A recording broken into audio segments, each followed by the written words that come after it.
Fear, it's one of the most primal emotions we have. And in BDSM, fear isn't always something to run from. It can be something to run towards. Today, we're talking about fear play, what it is, why people crave it, and how it can be done safely, consensually, and powerfully. Let's dive in.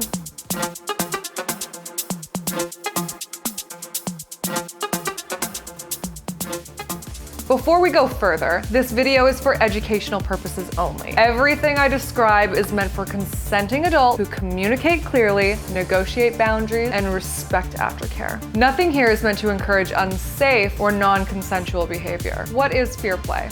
Fear play is when psychological tactics are used to spark distress, anticipation, or even terror, but with a negotiated, consensual context. It's less about physical pain and more about the mind. Fear floods the body with adrenaline, just like pain does with endorphins. And when that fear is eroticized, it creates an intense cocktail of arousal, suspense, and release. Think about it. People pay money to watch horror movies, ride roller coasters, scare themselves in haunted houses. Fear makes your heart race, your breath quicken, and your senses heighten. In BDSM, we harness that same energy, but in a scene where power, control, and intimacy turn into something far deeper. Fear play builds trust, because when someone lets you push them into that raw, vulnerable state, the bond you create is unmatched. Fear play shows up in more ways than you might realize. It could be as subtle as suspense, leaving a submissive blindfolded, not knowing when your next move will come.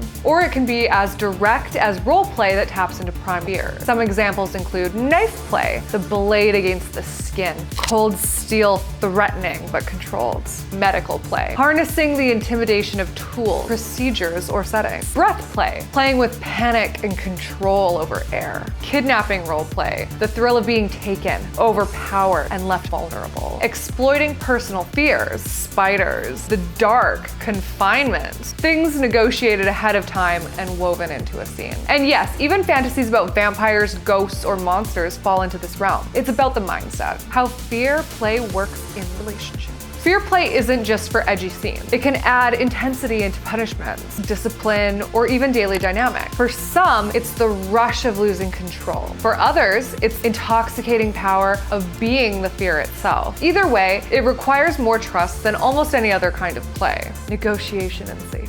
Here's the part that matters most, negotiation. Fear play can get personal. What terrifies one person might bore another. Some people want the adrenaline spike, but not the trauma. That's why you must talk about limits before diving in. Identify fears that are exciting.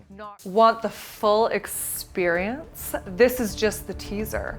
If you're ready to dive deeper, click below and join my Inner Sanctum to unlock full episodes.